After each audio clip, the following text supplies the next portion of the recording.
So, the most important thing is life skills and emotional intelligence that is required in today's world. See, beyond textbooks, children should be able to do properly in communication skills and digital skills. There are so many skills which are required which the parents should focus on. So, it is not only the school which should focus, but even the parents should also be a part of the child's growing phase. Today's world, we see both the parents are busy, so definitely they cannot pay as much as attention as is required for the children. The parents have to understand that out of their busy life, at least half an hour during the day, if they spend with the child, that's definitely going to go a long way, which never happens today.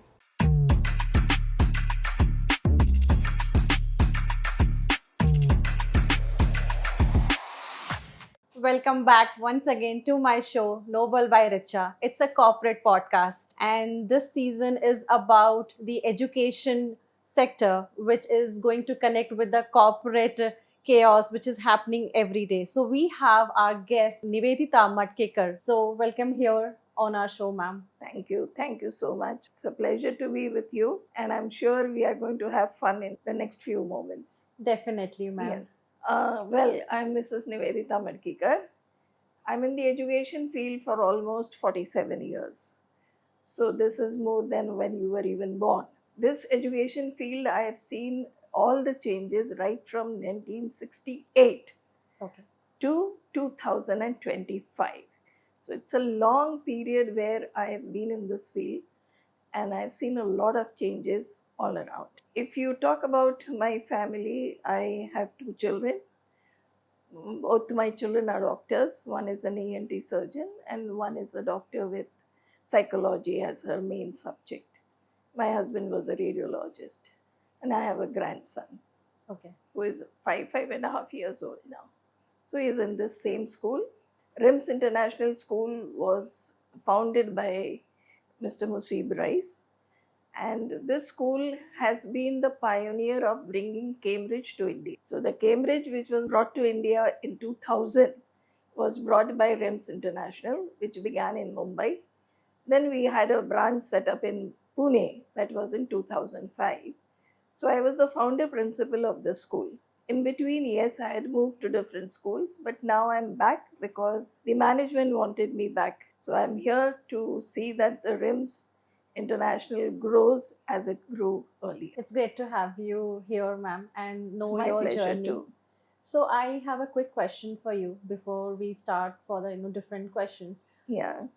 Being about the education department, it's said that India produces a great number of toppers. Yet there Yes. is a gap between job readiness for the employers. Yes. Actually, first we have to see why this gap is there.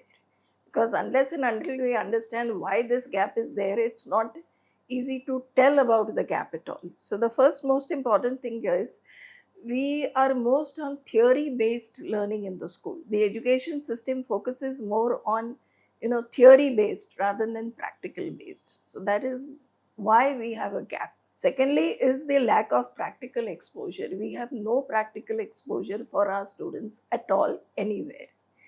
The third is the missing soft skills. Communication skills, creative thinking skills, all these are missing in our education system. And the most important is fast changing technology. Technology is changing faster than the syllabus of the schools and colleges. So, in this case, that is why we have a gap now. If we have a gap, we have to understand how education will help to fill up this gap. Okay. Because we have to understand that the gap has to be filled up, and if it has to be filled up, it has to be filled up gradually. It cannot be filled up all at once. So, the most important thing is we have to focus more on skill based learning in schools and colleges, where it is definitely we do not have skill based at all in schools. Though CBSE and NEP has asked for skill based learning, we are just at the threshold of skill based learnings. We have not yet gone into it. So, we have to understand skill based learning in schools is very important. That is the first point I would say. Second is internship and industrial exposure, because there has to be an industrial exposure to the students.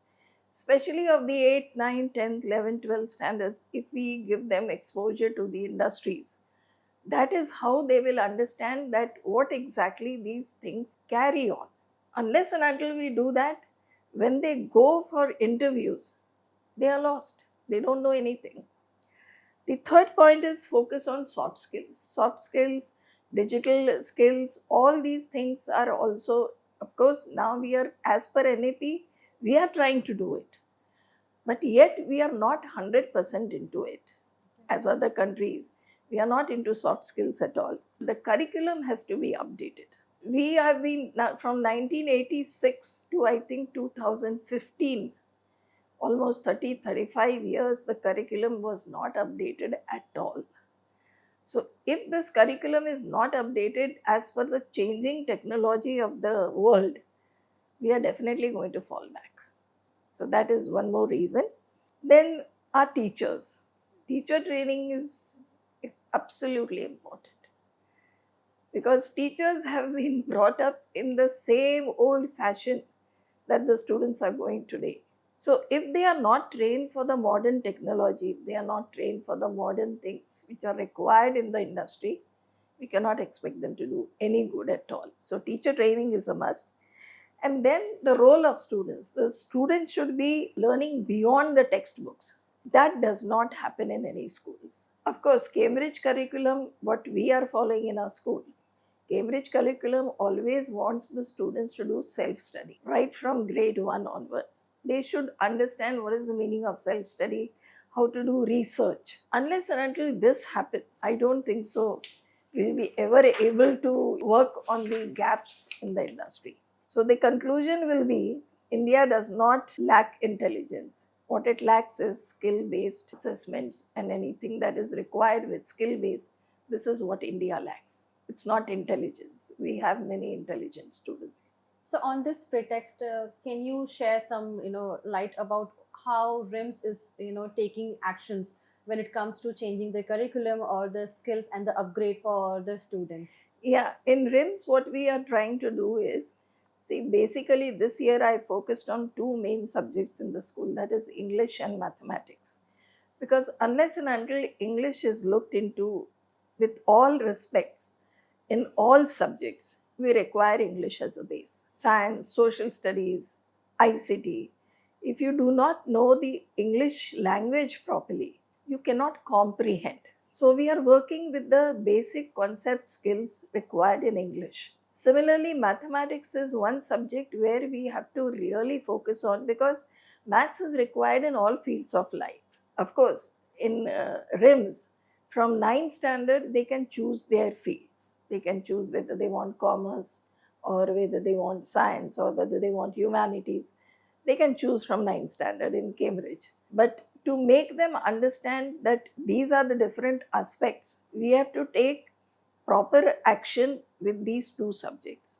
So in RIMS, we are focusing on these two subjects this year. So English and mathematics, all basic concepts of mathematics are being cleared with the students. So we are not looking into completing the portion as such, but we are looking at getting the concepts cleared of the students. That will help the students to understand better these two subjects. And next year, we will focus on something different. For next year, we are also trying to do something in social studies, where it will not be the books that we are using, but we'll be having research-based projects for them.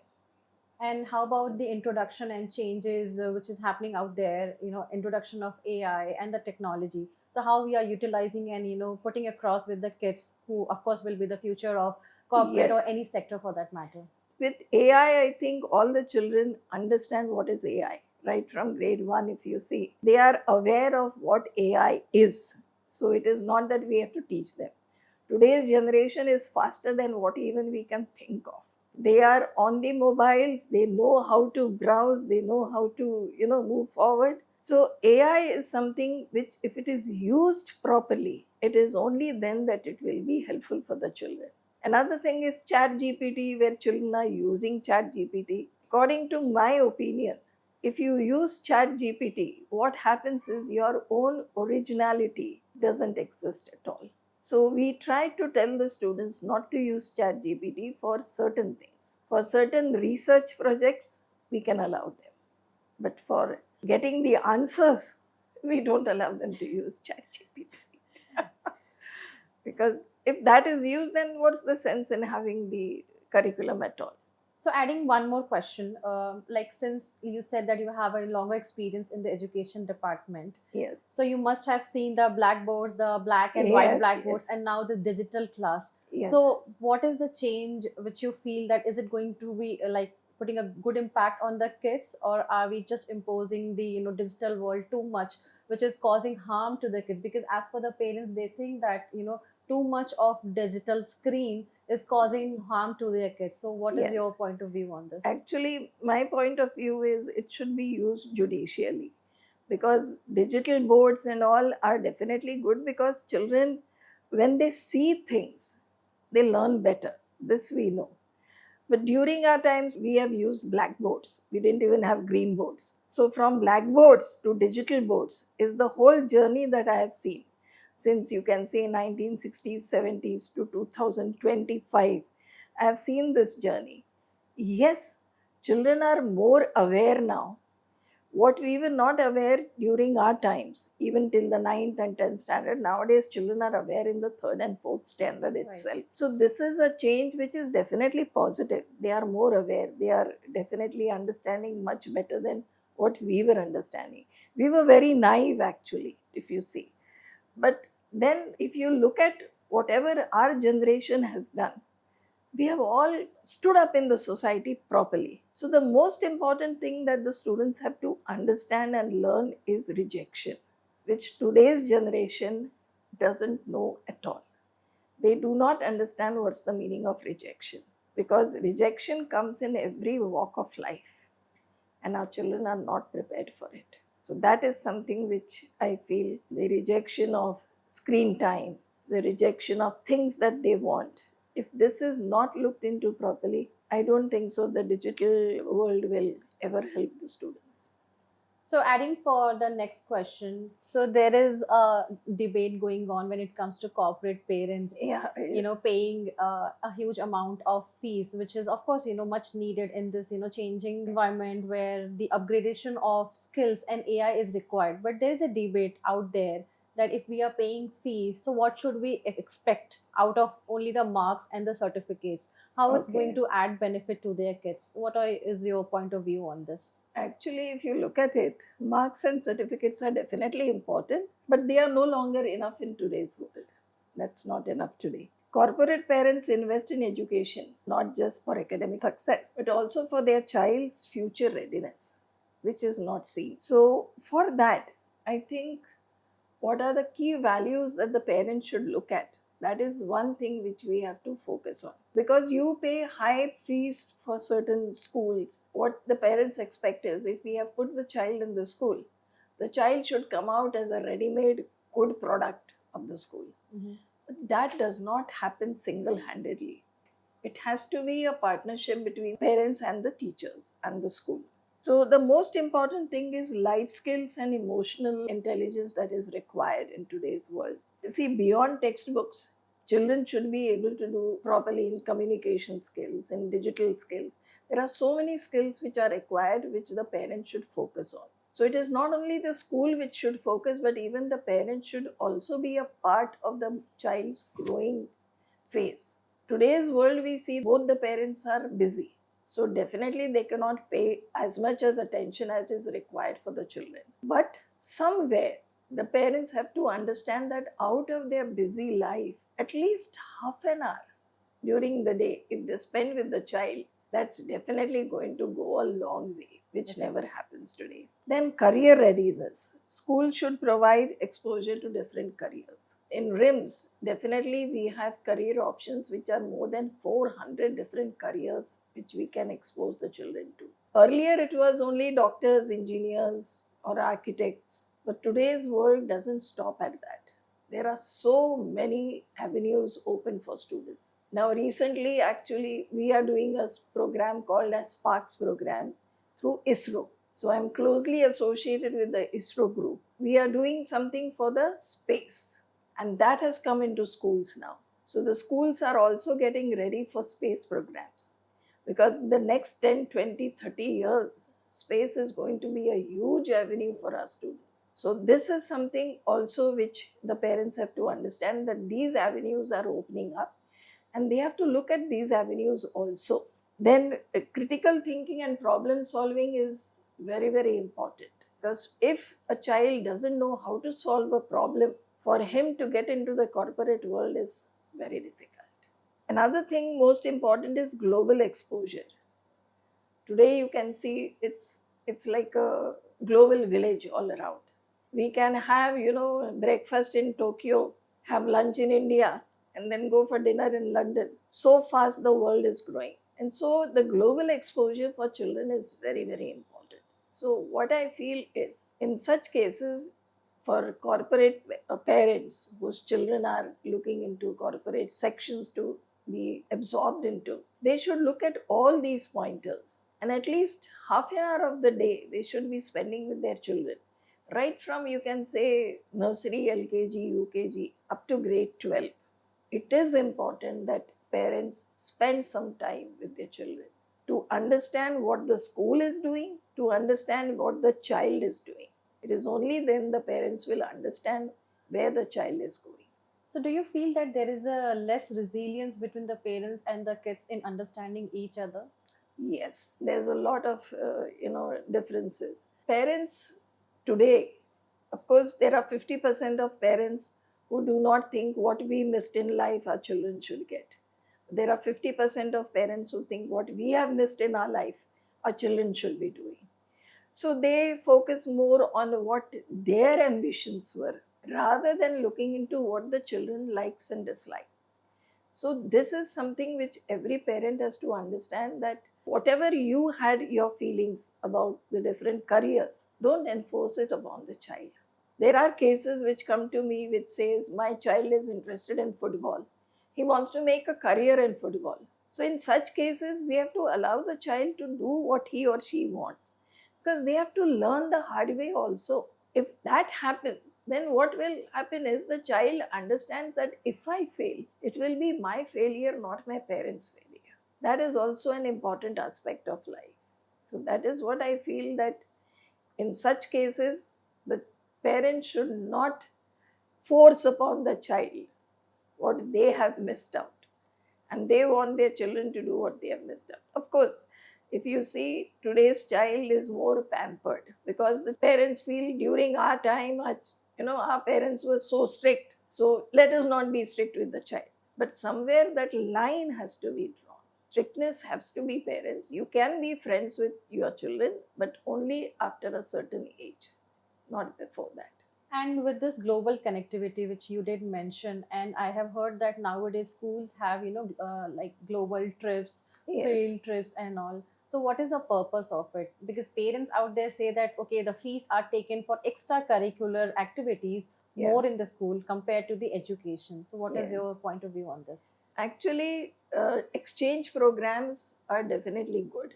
But I believe the exchange program should begin first internally. That means within our country. Because we have a varied, you can say, culture all around India. So it is better that we understand all the cultural differences in India first and then go abroad. Because most of the international schools have, exchange programs. And these exchange programs sometimes are hardly 10 days or 15 days. That doesn't give the child a complete exposure to the culture. There has to be long-term exchange programs where the child understands, if he goes out of his country or from his comfort zone, what are the different things that he will be exposed to. So I definitely say that exchange programs are good, but they have to be done properly. Okay. Cannot be only 8 days, 10 days. That is more or less a trip and come back. It's not learning that happens during that time. So, do we have more branches of RIMS in Pune or in other No, cities? this is our only branch. We have the brothers, there were 3 brothers, so they have split up now. So one brother runs this. There's another brother who runs RIMS Undri Mhm. and the Boston World School. and the third one runs the Mumbai branch. So having said all these questions and answers, we understand that what all education system is changing and what all we can expect in the future. So with the introduction of AI and the upgradation of skills, lot of boards out there like CBSE, ICSE, Cambridge, and the NEP policies as well changing for the education department. What do you think, that are we preparing our kids to be ready for the future, or are they getting overwhelmed and it is causing panic to the parents out there as well? Yes, looking at that, the NEP aims to make changes in the education system. Of course, these changes are excellent changes which, if properly followed, will make a lot of difference in our curriculum. That is 100% true. But the NEP also proposes to change gradually. It's not changing immediately. So, the first important thing for NEP is that they have given the children a wider range of topics to be looked into. Earlier, we had like science, commerce, art streams. Yeah. But now this thing will not be arts, commerce, science stream.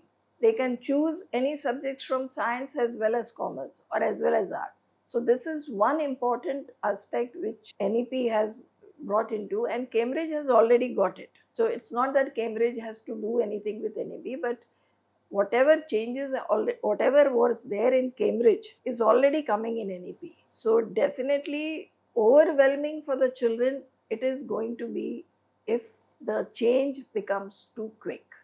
If the change is gradual, I don't think so there will be any question of being overwhelmed by students. If you see, the NEP came into 2020. We are in 2026, and where is the implementation? Hardly a few things have been implemented. There are quite a lot of things which have to be yet implemented into the NEP. For example, the credit points. How we have to, for every subject, credit points are given. But this was only a talk. We have not yet begun with it. So, if students understand these things gradually, it's going to help them. Sudden changes, even the teachers are not going to be able to get the sudden changes done, because for them, it's a big leap. Understand, as a teacher, you have to be in school for 7 hours. 7 hours is school time. You can't do anything at home. Whatever you are doing at home, you can't do it in school. After going home, they have their own families to look after. So definitely, they do not have that much time, what is required to get the changes implemented.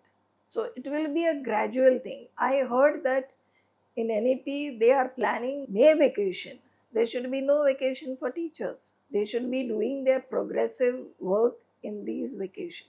Otherwise, if you see in corporate structures, you don't have vacations as such. You have to work throughout. So that somewhere is going to come into NEP also. So what I heard was that in the month of May, usually in India we have holidays in the month of May. So the teachers have to do to upgrade themselves. Maybe 20 days, 25 days, programs will be there. But this is just the talking. It's not yet implemented. It's not yet approved as well. It's not yet approved Okay. as well. So it's going to take a long time. So what I understand of NEP is that it will be 100% implemented by 2040. That's a very long, That's a very long time. Yeah. So they are expecting that 2030 we should be implementing.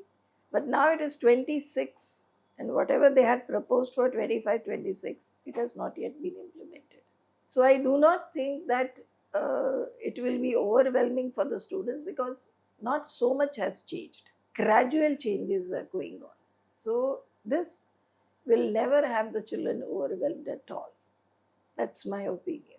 And how about the coding and the AI implementation? How are the students and the teachers, especially? Because I'm sure lots of teachers will be from the millennial and the previous Yes. generation. Yeah. How they are, coping up? Are we training them? Yes, we are training the teachers for complete technology.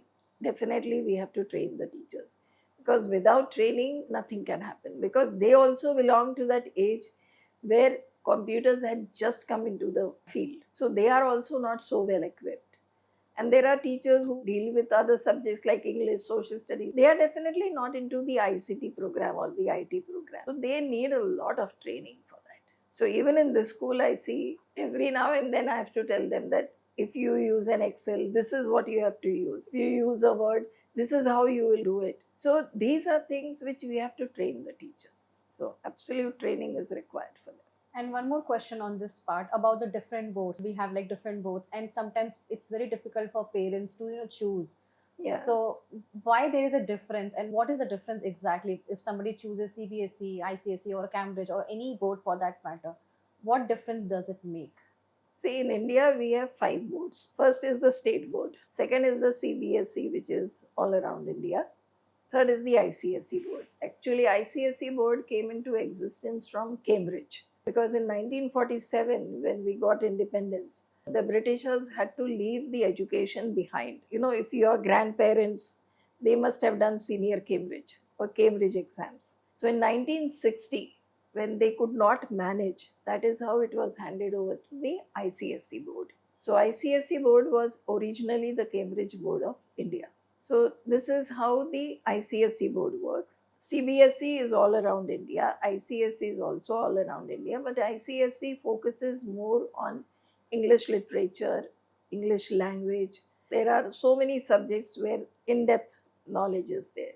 When we come to the international boards, it is the Cambridge board and the IB board. The Cambridge board is definitely much better than the IB board because our Indian teachers are not equipped for IB because IB is a Geneva based board where the subjects are different, the methodology is different. It's all on inquiry based. It's a beautiful program. But according to me, what I feel is Indian teachers are not yet prepared for the IB board. They can be prepared for the Cambridge board because Cambridge, if you look at this, it is more in-depth study rather than superficial study. So are we taking efforts to like prepare the teachers, or are we not? Yes, ready? Okay. yes, we are. We have a lot of training sessions for Cambridge teachers, and we see that the teachers go for training sessions because if you look at the Cambridge board, we have 5 examinations, whereas IB has only 2 examinations. They don't have more examinations. So Cambridge board has 1 in the 5th standard, 1 in the 8th, 1 in 10th, 1 in 11th, and 1 in 12th. Okay. So many board exams are there. And these papers then go to Cambridge for checking also. We get the papers also from them and we send them to Cambridge also. So the results come from Cambridge. So actually, if you look at it, the Cambridge board is more organized than any other board. IB board definitely does not have as many examinations as Cambridge. But IB board is also a wonderful board where it is all inquiry based learning, more of project work. Okay. Similarly, in Cambridge boards also, self-study is something which is important right from grade 1. A child should understand how to do self-study rather than be spoon-fed. So this is the beauty of the international curriculum because it makes the children more of doing self-study, research-based study rather than doing rote learning or rather than being spoon-fed. So that is something which is very important in these 2 international boards. Okay. So would you recommend any particular board, or is it an open platform for all the parents out there when it comes to choosing one sector, one board for their kids? Out of these 5 boards, they can choose any board. It also depends on the child's understanding and the child's initial capacity to get into the curriculum. So the board doesn't matter. Board does not matter at all as long as the child understands what he or she has to do in school. So you mean to say the output is gonna be somewhere around same if the efforts are put in at the rooted Yes, phase? if the efforts are put in, definitely no board ever makes it. We have all studied in SSC board. And where are we? We are all at the top levels. Yeah. So it's not that SSC board was bad, it was also good. So it depends on the child, in fact. Here is our last question for the day, and we'll wrap up the episode with you. Okay. So I want to know your point of view, your perspective when it comes to have a collaboration with the school and the corporate. What changes these two world can bring together for the future kids? One powerful change is what you require to change the complete system. So for that, introduce real world project which is based on learning and doing rather than only looking into the theory aspect. So that is corporate mentorship is also very important. Why this change matters is because practical thinking is something which we have to inculcate in our children. So if practical thinking is not inculcated, I don't think so the children will understand how to get into the corporate world. That is one important thing. So there should be corporate mentors in schools, especially for 9, 10th, 11th, 12th grade students. If we have sessions with the corporate mentors where they come and they explain how they are doing it in the corporate world, this will give the children a real time experience of what they should expect when they go into the corporate world. That is one important thing. Then there should be more of projects rather than only examinations. Because, of course, in India, what we have projects is where the projects are actually done by people from outside the school.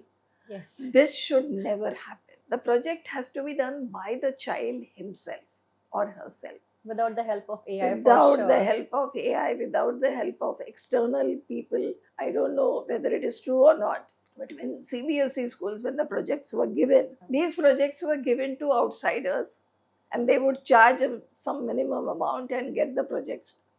This should never happen. This happens, then definitely it's not going to be a good thing for the child. So there should be projects rather than only examinations. And these projects should be done by students.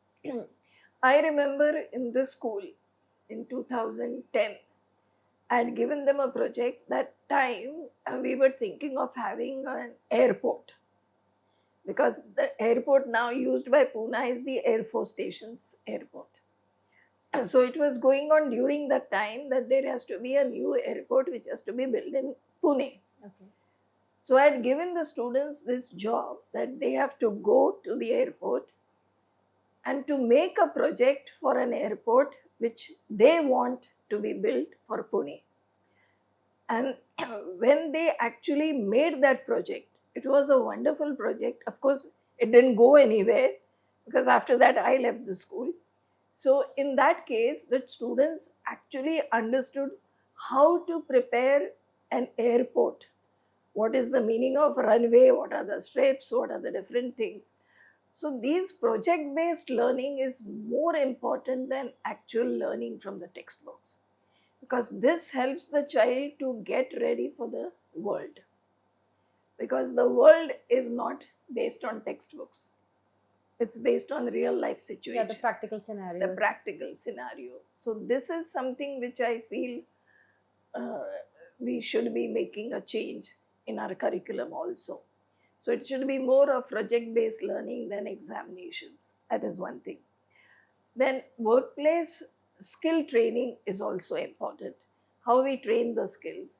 Because in many countries I have seen that the students are made to actually do even housework as a project. That means doing the simple chores in house.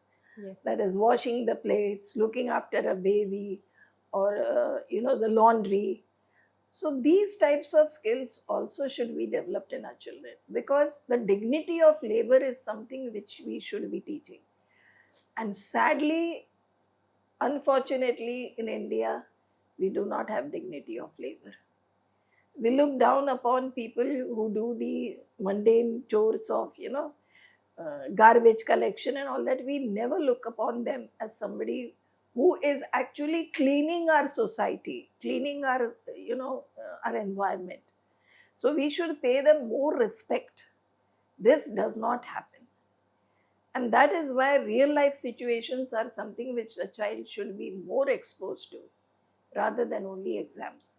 This is the change I feel is very, very important in today's life.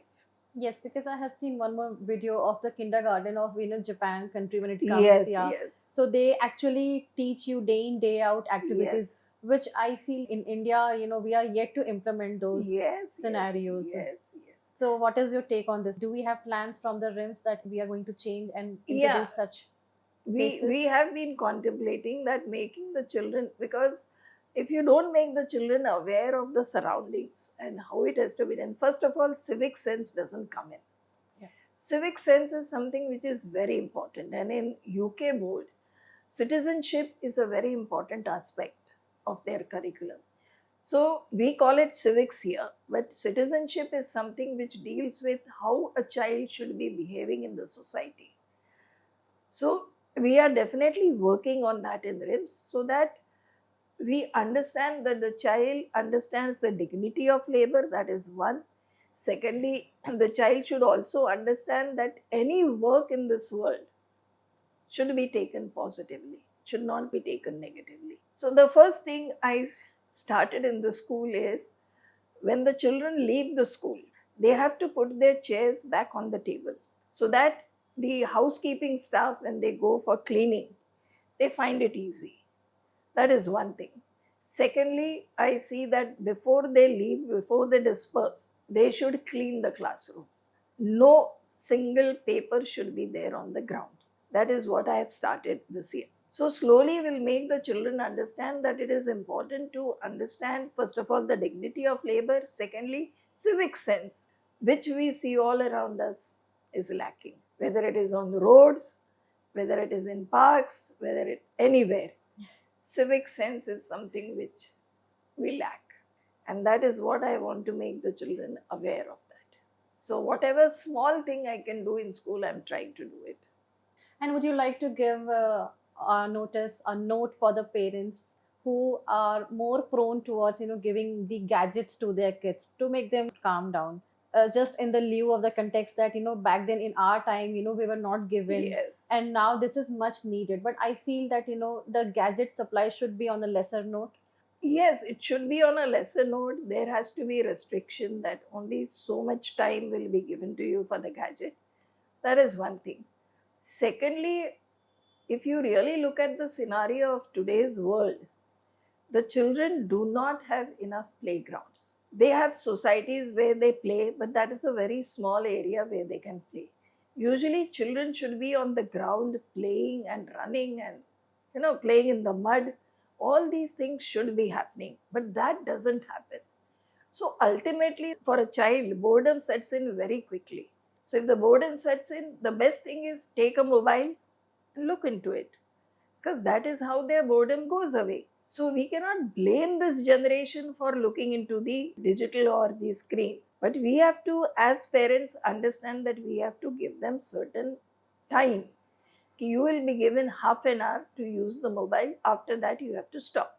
That is one important thing that every parent should be doing. Secondly, make them play a little extra. Even 1 hour of playing in the evening is a must for every child, which doesn't happen in today's world. Yes. Because there's no place, there are no playgrounds. Schools also, there are many schools which do not have playgrounds. So the children are not exposed to actually play. Playing in the mud. We have played in the mud. Yes. Were we sick? We were never sick. No. So that is something which every parent has to understand. Nowadays, parents, even if small scratch happens to the child, they come up to the school and say, my child, got a scratch in the school. That's not what we have. We have to make our children healthy and fit, rather than making, mollycoddling them. That is something which should never happen with children. We have to be strict with them. We have to understand where to draw a line between the strictness and, lose this thing. That is what my take is, because I am a grandmother and I know how my grandson, tries to make the most of me, because he knows grandmother will never say no to anything. Then my children shout at me that you have to see that your grandson doesn't take advantage of you. Yes. Okay. So one last question on this note again. We have a lot of, stress when it comes to working in corporate. Okay. Yes. And since you said that we would be, looking forward for an alumni talk from the corporate who comes to school and have a discussion Yes. about the challenges and the lifestyle of corporate. Yeah. So did RIMS have any session in near future or done in the past? Yeah, we have done in the past where we had guest lectures from different people who came and gave their inputs. I remember during my time I had from Tata Motors some people coming and explaining to the children how Tata Motor works. So these are things which has to happen in schools too. Another thing I would like to stress over here is, if you look at the working of the school, if you really see, every program is made for almost 180 hours of teaching. But in school, we hardly get 160 days of actual teaching. So the number of holidays is something that we should definitely look into, because the number of holidays are so many that if a child misses one day, you understand the link is broken. And if the link is broken, for the child to come back to that stage again takes a lot of time. Because I have worked in Saudi Arabia also as a principal, where we had no holidays at all. Even on Saudi National Day, we didn't have a holiday. Okay. So, whatever 220 days of working is required for school, we used to get. But in India, we don't get it because there are too many holidays. Of course, teachers, if they listen to me, they are going to shout at me. Why did you say that? Because too many holidays breaks the link. That is what I don't want the children to face. So, do we have plans to bring the changes? Yes, usually what I do is in my planner, most of the holidays are stricken off. I don't give the holidays because what happens is these are all festivals and cultural these things that definitely the children require. So what we have is we have special assemblies for such things, so that the children are also aware that this festival is there, but we don't give it as a holiday then. This is what we do in school. It's great to know all your journey, your experience. So, you want to give any final note for the parents and the students out there, and then we'll have a wrap of this episode with you. For the parents, I would definitely say that first of all, you have to understand what is the objective of yours to send the child to the school. Your objective is that the child completes whatever session has to be done, your child completes that session.